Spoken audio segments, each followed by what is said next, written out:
Pemirsa, warga Amerika Serikat bersiap untuk memberikan suara mereka dalam Pilpres Amerika Serikat 2024. Kandidat Kamala Harris dan Donald Trump masih terus berkampanye untuk meyakinkan para pemilih di sejumlah negara bagian meski tak sedikit juga yang telah menentukan pilihan. Informasi selengkapnya akan disampaikan dengan rekan Virginia Gunawan, jurnalis VOA di Washington DC, Amerika Serikat. Selamat pagi waktu Indonesia, Virginia. Bagaimana suasana di tempat Anda berada saat ini?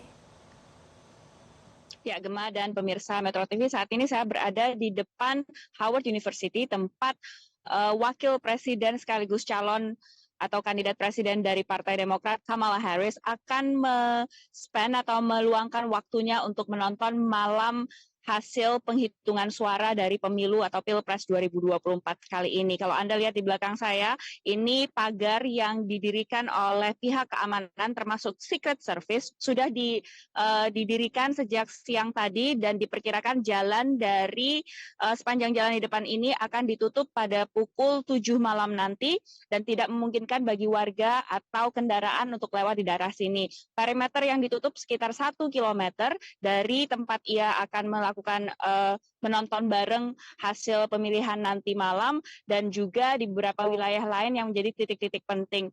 Nah, di Washington DC atau di ibu kota negara Amerika Serikat ini juga dilakukan penutupan atau blokade atau menutup barikade toko-toko terutama di kawasan-kawasan penting. Mereka menutup toko-toko mereka dengan papan untuk menghindari kemungkinan kekerasan yang akan dilakukan oleh pendukung dari kedua pihak tersebut. Kita berbicara soal keamanan dan saya ingin ajak Anda untuk melihat ini adalah sebuah drop box ballot atau tempat pemilih Amerika Serikat untuk menurunkan atau menaruh surat suara mereka setelah mereka mengisi surat suara atau in-mail voting. Nah, di sini kalau misalnya dari data yang sudah disampaikan oleh NBC ini menyampaikan bahwa ada sekitar 76,4 warga Amerika Serikat atau pemilih Amerika Serikat yang sudah memberikan suara mereka dalam pemilu kali ini dan itu sekitar 49% dari jumlah total yang pemilih yang ada pada tahun 2020 lalu, sehingga ini sekitar 50% dari pemilih di Amerika Serikat sudah memberikan suara mereka dalam pemilu tahun ini. Rekan-rekan. Ya, Virginia, kemudian apa saja yang menjadi agenda kedua kandidat di hari terakhir sebelum Pilpres dilaksanakan? Ya, di Amerika Serikat ini tidak ada yang disebut dengan masa tenang ya, berbeda dengan Indonesia pemilunya. Di sini kandidat itu akan terus memberikan speech atau kampanye mereka bahkan di masa-masa crucial moment di waktu-waktu terakhir seperti ini.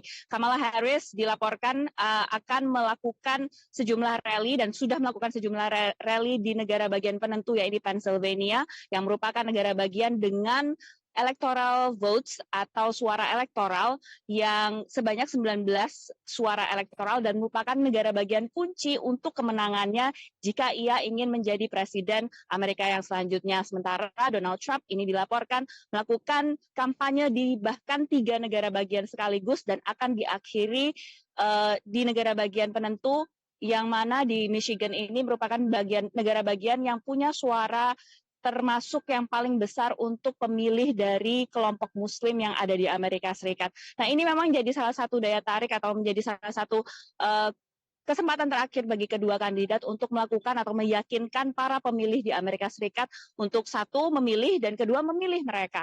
Ini menjadi salah satu yang paling unik di Amerika Serikat di mana masa tenang itu tidak ada sehingga semua orang masih terus bergegas untuk menentukan pilihannya di hari terakhir ini. Rekan-rekan. Baik, terima kasih atas informasi Anda, Virginia Gunawan, langsung dari Washington DC, Amerika Serikat. Selamat kembali bertugas. Jelajahi cara baru mendapatkan informasi. Download Metro TV Extend sekarang.